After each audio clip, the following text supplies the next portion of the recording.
Vous allez écouter 2 fois un document. Vous écoutez une émission à la radio. Lisez les questions. Écoutez le document, puis répondez.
L'ambiance est de retour dans bon nombre de cours de récréation dans le monde, mais tous les enfants n'ont pas accès aux salles de classe. Même s'il y a du progrès sur le nombre de garçons et filles scolarisés, le tableau est encore noir. Un enfant sur 5 sur Terre fréquente partiellement ou ne fréquente pas du tout l'école. Résultat, chaque année, 617 millions d'entre eux n'apprennent pas suffisamment les principes de base de la lecture ou du calcul. La pauvreté est le plus grand obstacle à l'éducation. Dans les zones les plus déshéritées, il y a 5 fois plus de risques de ne pas bénéficier d'un enseignement primaire.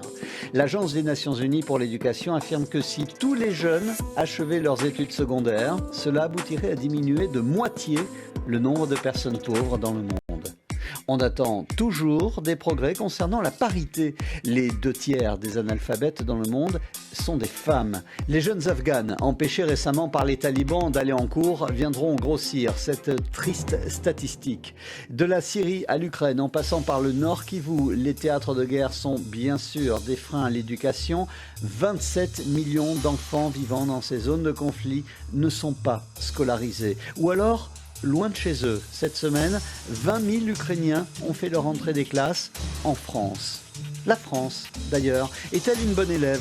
Dans le classement des meilleurs pays pour les taux de scolarisation, elle se trouve loin derrière le trio de tête, à savoir le Canada, Singapour et le Royaume-Uni, qui scolarisent près de 99% de leur population. Derrière la Géorgie, derrière l'Iran ou encore la Malaisie, la France est 16e. La Belgique est 27e de ce classement et les États-Unis sont 96e. Comme quoi, pour cette rentrée encore, il n'y a pas que les plus pauvres qui doivent revoir leur copie.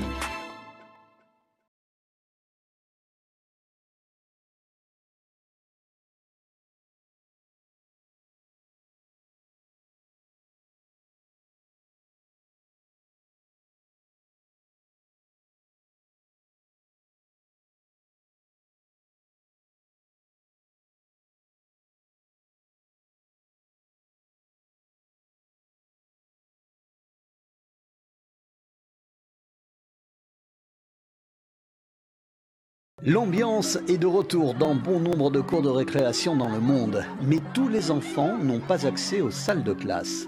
Même s'il y a du progrès sur le nombre de garçons et filles scolarisés, le tableau est encore noir.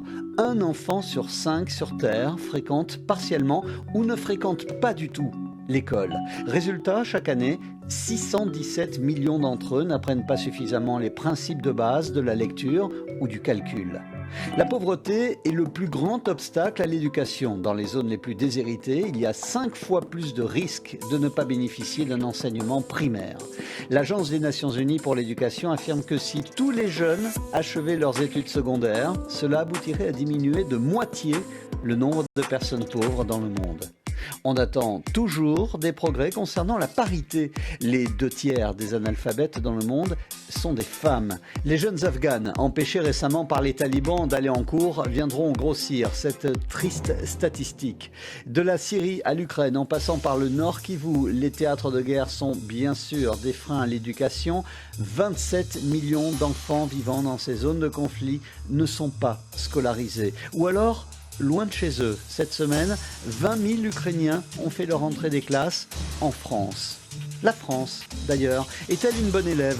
Dans le classement des meilleurs pays pour les taux de scolarisation, elle se trouve loin derrière le trio de tête, à savoir le Canada, Singapour et le Royaume-Uni, qui scolarisent près de 99% de leur population.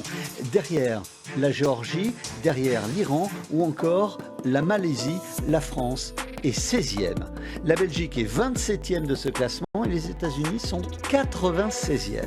Comme quoi, pour cette rentrée encore, il n'y a pas que les plus pauvres qui doivent revoir leur copie.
L'ambiance est de retour dans bon nombre de cours de récréation dans le monde, mais tous les enfants n'ont pas accès aux salles de classe.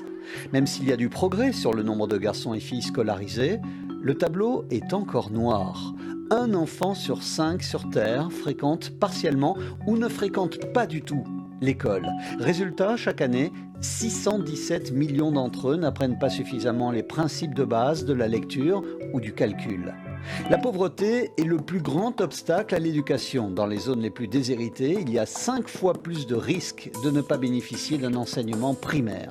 L'Agence des Nations Unies pour l'éducation affirme que si tous les jeunes achevaient leurs études secondaires, cela aboutirait à diminuer de moitié le nombre de personnes pauvres dans le monde. On attend toujours des progrès concernant la parité. Les 2/3 des analphabètes dans le monde sont des femmes. Les jeunes Afghanes, empêchés récemment par les talibans d'aller en cours, viendront grossir cette triste statistique. De la Syrie à l'Ukraine, en passant par le Nord Kivu, les théâtres de guerre sont bien sûr des freins à l'éducation. 27 millions d'enfants vivant dans ces zones de conflit ne sont pas scolarisés. Ou alors, loin de chez eux. Cette semaine, 20 000 Ukrainiens ont fait leur entrée des classes en France. La France, d'ailleurs, est-elle une bonne élève? Dans le classement des meilleurs pays pour les taux de scolarisation, elle se trouve loin derrière le trio de tête, à savoir le Canada, Singapour et le Royaume-Uni, qui scolarisent près de 99% de leur population. Derrière la Géorgie, derrière l'Iran ou encore la Malaisie, la France est 16e. La Belgique est 27e de ce classement et les États-Unis sont 96e. Comme quoi, pour cette rentrée encore, il n'y a pas que les plus pauvres qui doivent revoir leur copie.